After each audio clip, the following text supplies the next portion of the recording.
Pemirsa, kelima terdakwa didakwa dengan pasal yang sama. Kita akan lihat pasal apa saja selain pasal 340 yang terkait dengan pembunuhan berencana, juga didakwa dengan pasal subsidiar pasal 338 yaitu pembunuhan tapi tidak terencana, dan juga pasal 55 ayat 1 ke 1 KUHP dengan ancaman hukuman maksimal kalau untuk pasal 340 adalah hukuman mati atau seumur hidup atau pidana paling lama 20 tahun.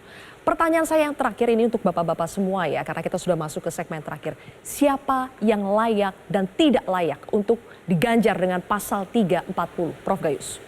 Dua-duanya layak dan dua-duanya tidak layak bisa terjadi. Kenapa? Kalau kita berangkat dari pasal 55 ayat 1 ke 1, itu jelas sekali disebutkan di sana itu tiga kelompok orang. Yang satu, yang terdepan ini yang melakukan. Ingat, yang melakukan ini, saya harus berulang-ulang, bukan yang menyuruh, yang melakukan. Baru ditanya, kenapa kamu melakukan? Oh, saya disuruh. Itu sistematis dari membaca undang-undang, baru ikut serta. Nah ini perhatikan, artinya apa? Kita hubungkan dengan perintah sekarang. Kalau perintah itu tidak dilakukan secara baik, ada penyimpangan perintah, dia masih bisa mengingatkan, dan salah ini, nggak boleh kita perintah, ini bukan penjahat. Seorang bawahan nggak bisa, Prof, begitu. Bagaimana? Kok satu bisa? Ya karena dia posisi pangkatnya aja sudah berbeda. Sama, apabila sudah berbeda. Pendidikannya juga berbeda. Tetapi poinnya begini mungkin, Prof. Kalau tadi disinggung menjamin bahwa apakah perintah itu dilakukan. Saya belum habis tadi. Oh silakan Prof. Silakan Prof. Ya itu satu kelompok tiga-tiganya itu sama. Ya. Artinya kalau bebas ya bebas semua.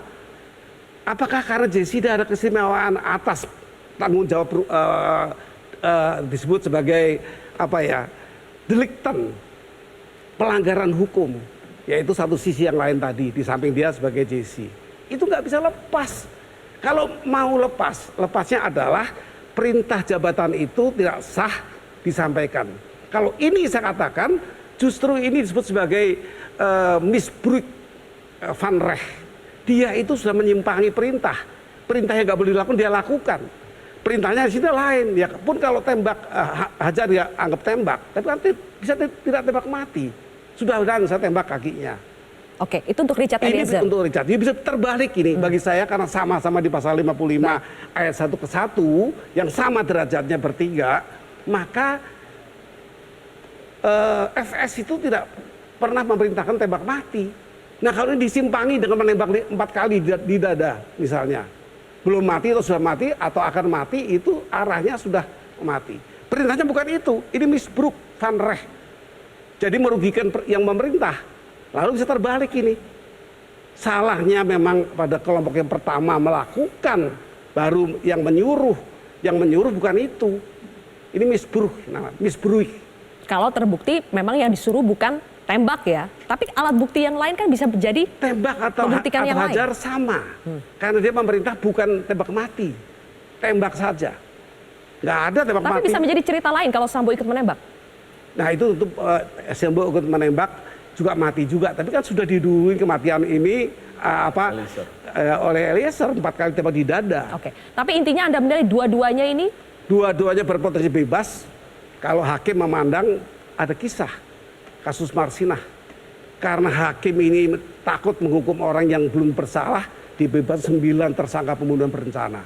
Kasus Marsinah, pejuang ini oleh seorang hakim yang kredibel, Adi Andoyo. Siapa karena tidak cukup membuat hakim yakin. Hakim yakin, dibebaskan semuanya karena ada asasnya. Baik. Lebih baik membebaskan 1.000 orang malah disebutnya daripada menghukum 1 orang. Oke. Jadi menurut Anda dua pilihan, bebas semuanya atau dihukum semuanya dengan 340? Karena ini berkait-kaitan termasuk perintah tadi.